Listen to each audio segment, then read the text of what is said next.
하나님의 말씀 요한 3서 1장 1절입니다. 요한 3서 1장 1절.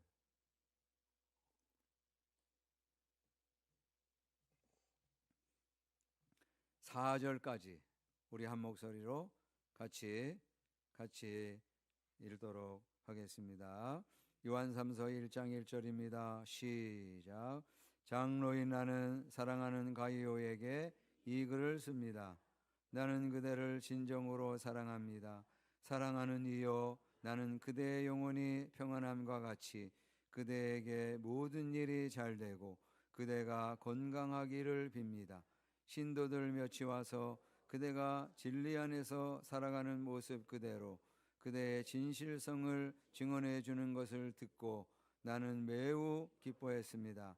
내 자녀들이 진리 안에서 살아가고 있다는 소식을 듣는 것보다 더 기쁜 일이 나에게는 없습니다. 사랑하는 이여 라고 하는 제목으로 말씀을 드리려고 합니다. 여러분, 요한 3서는 예수님의 사랑을 듬뿍 받은 그 예수님의 제자 사도 요한이 쓴 아주 짧은 편지예요. 여러분, 몇 절까지 되어 있는 거로 되어 있죠? 보니까 15절까지 되어 있어요. 아주 짧은 그런 서신서입니다. 이 사도 요한이 쓴 성경은 여러 권이 있죠. 요한복음도 있고 또 요한 1서, 2서, 3서 이렇게 서신서가 있고 요한계시록이 있고, 근데 이 모든 것들이 다 사실은 편지예요. 요한 1서, 2서, 3서만 편지가 아니고 요한복음도 편지예요. 요한계시록도 편지예요. 이번 주 수요일 날 우리가 말씀 들었잖아요. 요한계시록은 세 가지의 특징을 가지고 있는데, 하나는 계시의 성격 가지고 있고, 또 하나는 예언서 하나님의 말씀의 성격 가지고 있고, 또 하나는 7교회에 보내는 편지의 형식을 가지고 있다. 편지의 편지. 이 사도 요한은 이 요한 3서에 이제 편지를 쓰면서 세 사람을 언급하고 있어요. 1절의 말씀에 보니까 가이오라고 하는 인물이 언급되고 있죠. 장로인 나는 사랑하는 가이오에게 이 글을 씁니다. 가이오라고 하는 사람 첫 번째 등장. 두 번째로는 9절의 말씀에 보니까 내가 그 교회에 편지를 써보냈습니다. 그러나 그들 가운데서 으뜸이 되기를 좋아하는 디오드레베는 우리를 받아들이지 않았습니다. 그 두 번째 인물 디오드레베. 세 번째 인물은 오늘 12절의 말씀에 보니까 데메드리오는 모든 사람에게 좋은 평을 받았고 또 바로 그 진실한 삶으로 그러한 평을 받았습니다. 이렇게 해가지고 세 사람의 사람들을 언급하고 있어요. 근데 가이오라고 하는 첫 번째 인물은 진리 안에서 살고 있다는 그런 평가를 받고 있습니다. 진리 안에서 사는 사람. 3절의 말씀에 신도들 몇이 와서 그대가 진리 안에서 살아가는 모습 그대로 그대의 진실성을 증언해 주는 것을 듣고 나는 매우 기뻐했습니다. 진리 안에서 살았어요. 두 번째 인물 디오드레베는 스스로 으뜸되기를 좋아하는 사람이에요. 그래서 9절의 말씀에 우리를 받아들이지 않았다고 쓰고 있습니다. 여기 우리는 누구예요? 사도 요한을 포함한 돌아다니면서 복음을 전하는 순회 전도자들, 그런 사람들을 가리키는 거예요. 근데 순회 전도자들, 이 사람들을 받아들이지 않았다는 거예요. 당시에는요, 교통 수단도 거의 열악하고 그 다음에 숙박시설도 거의 없었어요.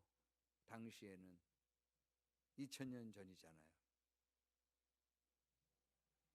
그러므로 이 순회 전도자들을 누군가는 받아들여주고 그래서 그들이 쉴 수 있는 안식처를 제공해 줘야 되고 누군가는 그들을 받아들여서 먹을 것을 제공해 주지 않으면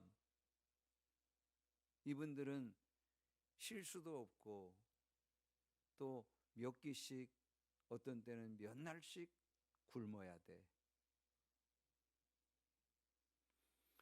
그러므로 복음을 전하러 다니는 이런 순회 전도자들을 영접하고 먹을 것을 제공하는 일은 그리스도인들에게 있어서 당연한 일이었어요.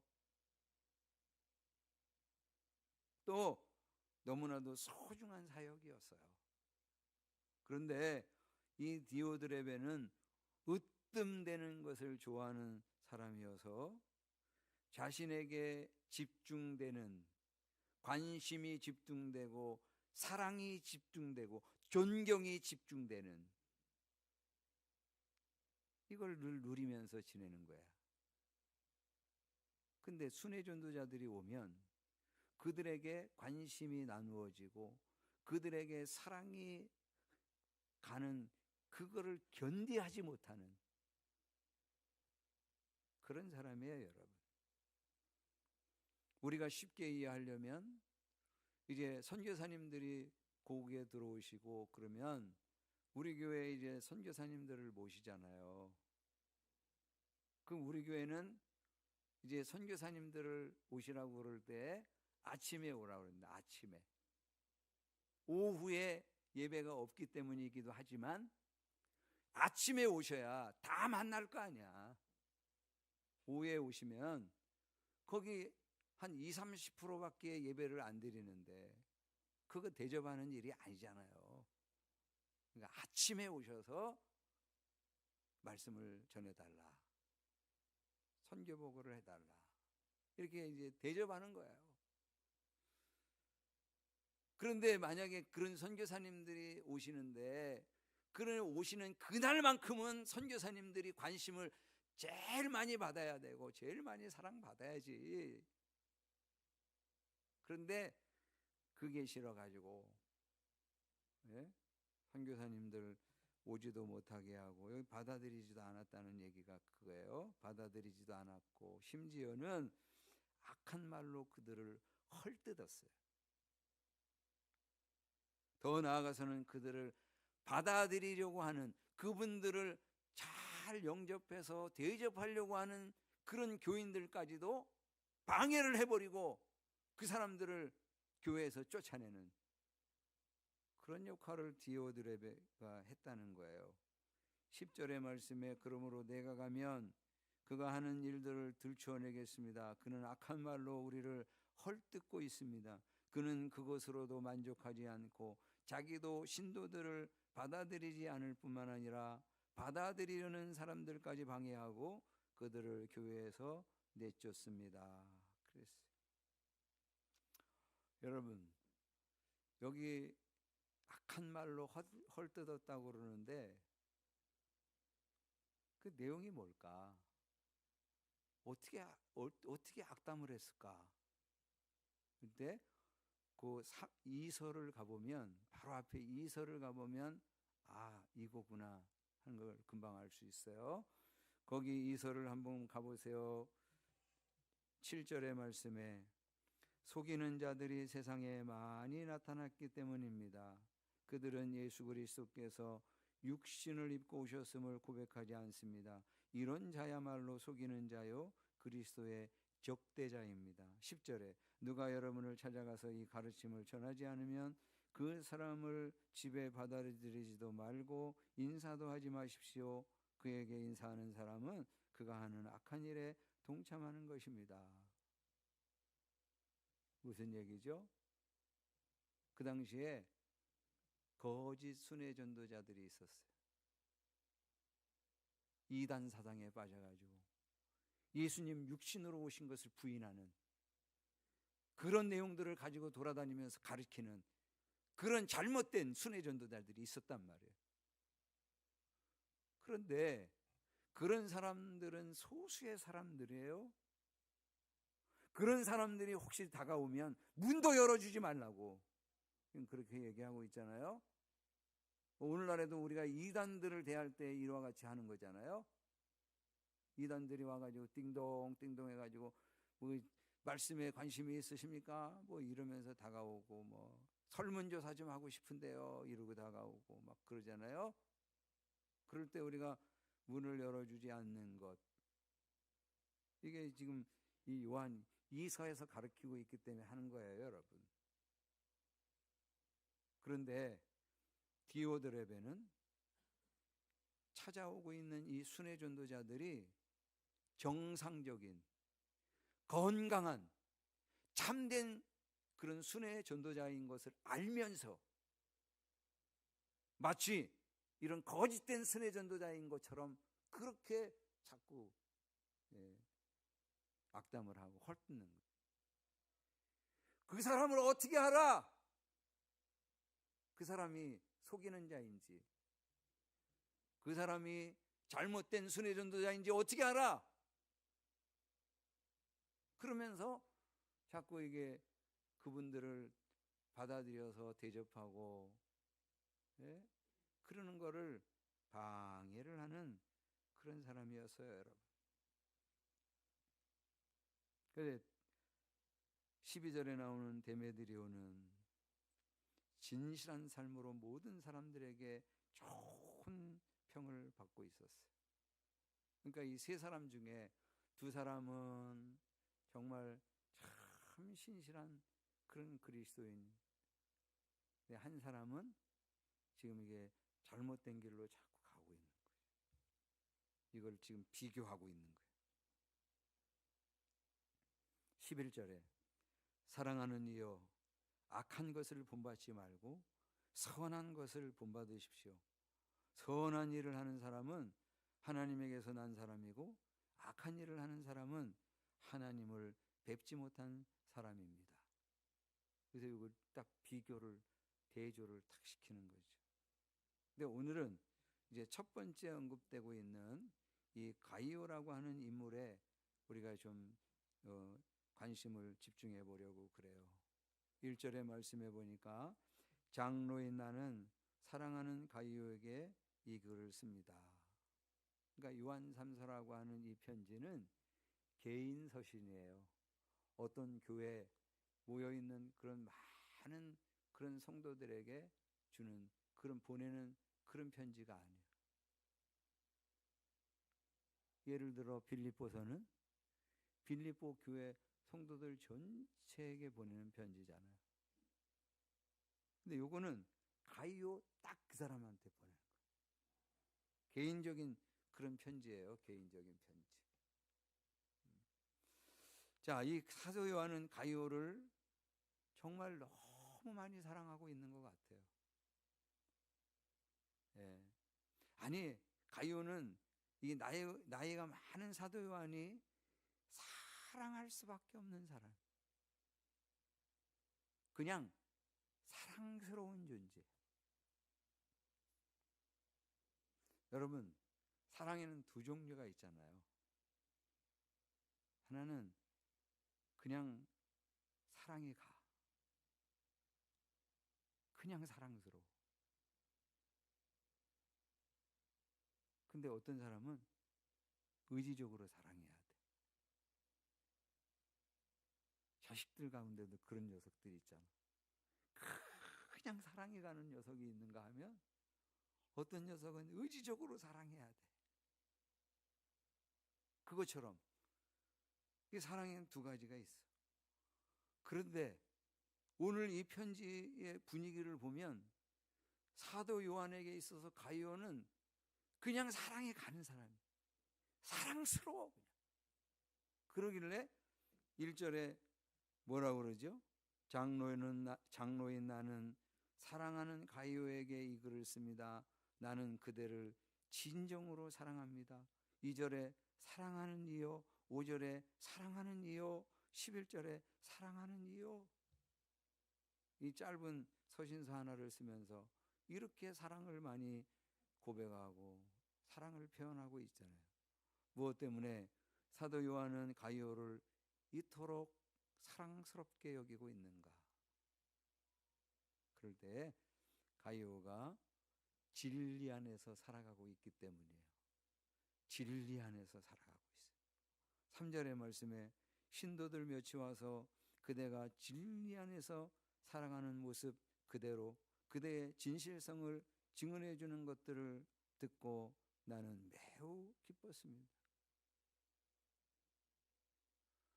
여러분, 이 신도들 몇이 와서 이 표현은 이 사람들이 한 번 몇 명이 와가지고 가이오 그 사람 진리 안에서 살고 있어요, 이렇게 증언해 준 게 아니고 거기를 갔다 하면 가이오를 만나고 온 사람은 모두가 다 동일하게 가이오가요 진리 안에서 행하고 있습니다. 그는 진리 안에서 살고 있습니다.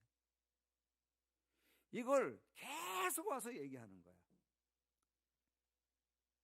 그러니까 사도 요한이 그거를 들으면서 나는 매우 기뻤습니다. 이것이 사도 요한의 기쁨이고요, 이것이 우리 하나님 아버지의 기쁨입니다. 성도들이 진리 안에서 살아가는 그런 모습 보면 우리 하나님께서 너무너무 기뻐하십니다. 그 기쁨을 지금 사랑한다 라고 하는 것으로 표현하고 있는 거예요. 4절의 말씀에 내 자녀들이 진리 안에서 살아가고 있다는 소식을 듣는 것보다 더 기쁜 일이 나에게는 없습니다. 사도 요한을 최고로 기쁘게 하는 것, 우리 하나님 아버지를 최고로 기쁘게 하는 것, 그것이 바로 성도들이 진리 안에서 살아가는 거예요. 진리 안에서 살아갈 때 그때 우리 하나님 아버지께서 너무너무 좋아하시고 기뻐하시고 사랑하세요. 여러분, 이처럼 사도 요한을 기쁘게 하는 것, 우리 하나님 아버지를 기쁘게 하는 것, 진리 안에서 행하는 것, 이게 뭐예요? 진리가 뭐예요? 진리가. 여러분, 진리가 뭔지 성경을 통해서 지금 분명하게 말씀해 주세요. 요한복음 14장 6절의 말씀에 보니까 예수께서 그게 딱 나와야 돼. 예수께서 그에게 말씀하셨다. 예수께서 말씀하신 거예요. 나는 길이요 진리요 생명이. 예수님이 진리라고 말씀하시잖아요. 그러니까 진리 안에서 행한다는 얘기는 예수 안에서 행한다는 거예요. 예수 안에서. 그런가 하면 또 하나, 요한복음 17장 17절, 진리로 그들을 거룩하게 하여 주십시오.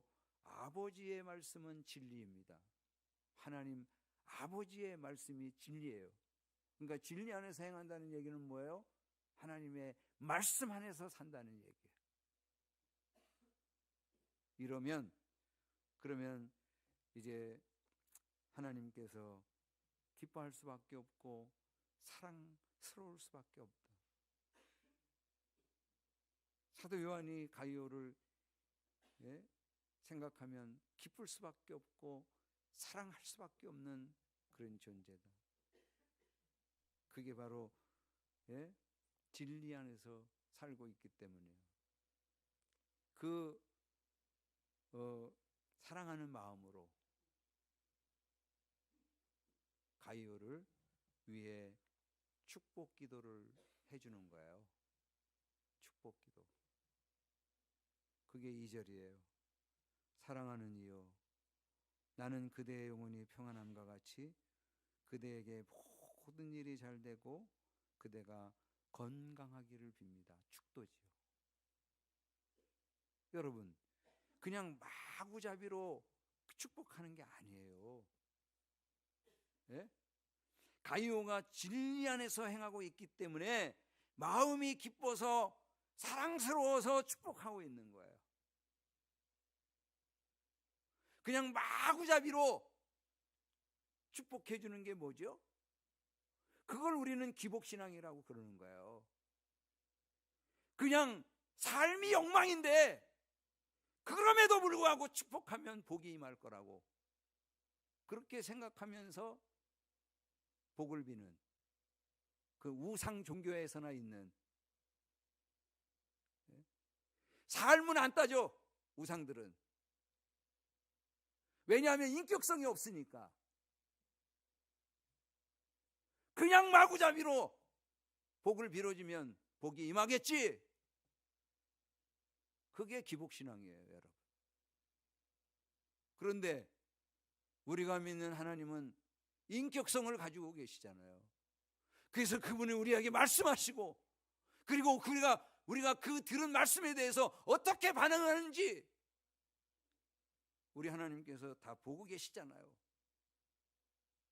그 보고 계시는 하나님이 우리가 진리 안에서, 예수 안에서, 말씀 안에서 그렇게 살아가는 모습을 볼 때, 그때 비로소 우리가 하는 그 축복 기도가, 그 축복이 그들에게 그대로 복이 되어 임하는 그것을 체험하게 되어지는 것이죠. 여러분, 가이오는 진리 안에서 살았다고 그러는데 그게 어떻게 드러나고 있는가? 실제로 진리 안에서 살아간 내용이 뭔가? 그럴 때 5절의 말씀을 보세요. 5절의 말씀에 보니까 사랑하는 이여 그대가 신도들을, 더욱이 낯선 신도들을 섬기는 일은 무엇이나 충성스럽게 하고 있습니다. 낯선 성도들, 순회 전도자들, 이게 낯선 사람들 아닙니까? 그런데 이 사람들이 올 때마다 그냥 이 사람들을 정말 좋은 마음으로 영접하고 그들을 보살펴주고 그들을 돌봐주고 먹을 것을 제공해주고 이렇게 했어요. 섬김이 있었어요. 섬김. 그랬더니 6절에 그들은 교회 회중 앞에서 그대의 사랑을 증언하였습니다. 가이오가 마음을 다해 섬겨주었는데 그 섬김을 받은 그런 사람들이 돌아와서 회중 앞에서 이야기하기를 가이오의 사랑을 우리가 너무 많이 받고 왔습니다. 가이오가 우리를 이렇게 섬겨주고 사랑했습니다. 그 얘기를 지금 하고 있는 거예요. 그대가 하나님이 보시기에 합당하게 그들을 잘 보살펴 보내는 것은 잘하는 일입니다. 여러분, 며칠이고 복음을 전하고 때로는 긴 일을 거르고 그러면서 복음 전하다가 가이오한테 갔어요. 가이오가 그를 맞아들여서 안식하게 하고 쉬게 해주고 먹을 것을 제공해주고, 이걸 뭐라고 표현했어요? 잘 보살펴서 보냈어요. 8절에 그러므로 우리는 그런 사람들을 돌봐주어야 마땅합니다. 돌봐주고 보살펴주고 섬겨주고 사랑해주고, 이게 진리 안에서 행한 그런 실제적인 삶이었어요. 그랬더니 여러분, 이 사도 요한이 너무 감사하고 너무 기쁘고 너무 사랑스러워서, 그래서 지금 오늘 이 2절의 말씀, 이 축도를 지금 하고 있는 거예요. 근데 여러분, 이게 한때 우리 한국교회에서 잘못 오용된 적이 있어요. 이미 하나님 나라에 가셨죠? 조영기 목사님께서 삼중 축복이라고 그래가지고 이 말씀을 굉장히 많이 사용하셨어요. 삼중 축복. 내 영혼이 잘됨 같이 네가 범사에 잘되고 강건하기를 원한다. 이걸 이 어른이 제일 많이 썼잖아요, 여러분. 그런데 그럼에도 불구하고 가끔씩은 한국교회 목회자들, 동역자들에게 비판을 받았거든. 왜? 마구잡이로 축복했으니까. 받을 만한 사람들에게 축복을 해야 될 거 아니에요. 여러분, 새해에는 제가 여러분을 위해서 이 동일한 기도를 드릴 수 있었으면 좋겠습니다. 여러분들이 진리 안에서 살고, 저는 그것을 보면서 너무 감사하고 기쁘고 사랑스럽고, 그래서 이 축복 기도를 드리게 되면, 그러면 하나님께서 그 기도를 들으시고 여러분들에게 그대로 복으로 임하게 하시는 이런 일들을 체험하고 싶습니다.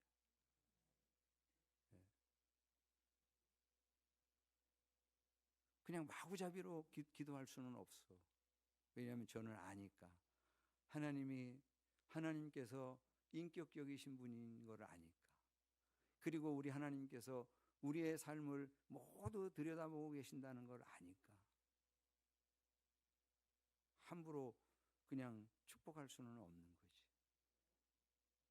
우리가 정말 모두가 진리 안에서 그렇게 말씀 안에서 예수 안에서 사는 그런 모습을 보여드리면서, 그때 주의 종이 혹은 목자와 목녀님들이 이와 같은 삼중 축복으로 이거를 우리가 축복 기도를 할 때, 그때 우리가 이걸 진짜 복으로 경험하는 그런 한 해 되기를 바랍니다. 여러분, 새해부터 우리가 신명기의 말씀을 새벽에 묵상하고 있잖아요. 근데 이 신명기의 말씀은 모세의 고별 설교거든요. 모세가 이제 임종하기 전에 이스라엘 백성들이 지금 요단강을 건너가고 자기는 이쪽에서 죽어야 돼. 그러니까 임종 전에 이스라엘 백성들에게 설교를 하는 그 내용이 바로 신명기예요. 그런데 여러분, 그 설교를 듣는 사람들이 누구냐면 출애굽 1세대는 40년 동안 광야에서 배회하고 방황하다가 다 죽었어. 그리고 지금 이 설교를 듣는 사람들은 광야에서 태어난 그런 출애굽 2세대예요. 근데 이 사람들에게 모세가 어떻게 설교하냐면, 너희들의 부모 세대, 당신들의 부모 세대는 불순종하다가 광야에서 40년 동안 배회하면서 방황하면서 다 죽었다. 그러니 자녀들의 세대인 이 세대, 당신들은 하나님의 말씀을 소중하게 여기고 그 말씀을 붙들고 살아서 복을 받았으면 좋겠다. 가나안 땅에 들어가서 하나님의 말씀대로 살아서 말씀대로 순종해서 하나님이 주시는 복을 누리면서 살았으면 좋겠다. 그게 신명기에 반복되고 있는 설교의 내용이에요. 몇 군데를 읽어드려 볼게요. 신명기 6장 1절의 말씀이에요. 제가 읽어드려 볼 테니까 여기 앞에 뜨는 거를 여러분들은 한번 보세요. 이것은 주 당신들의 하나님이 당신들에게 가르치라고 나에게 명하신 명령과 규례와 법도입니다.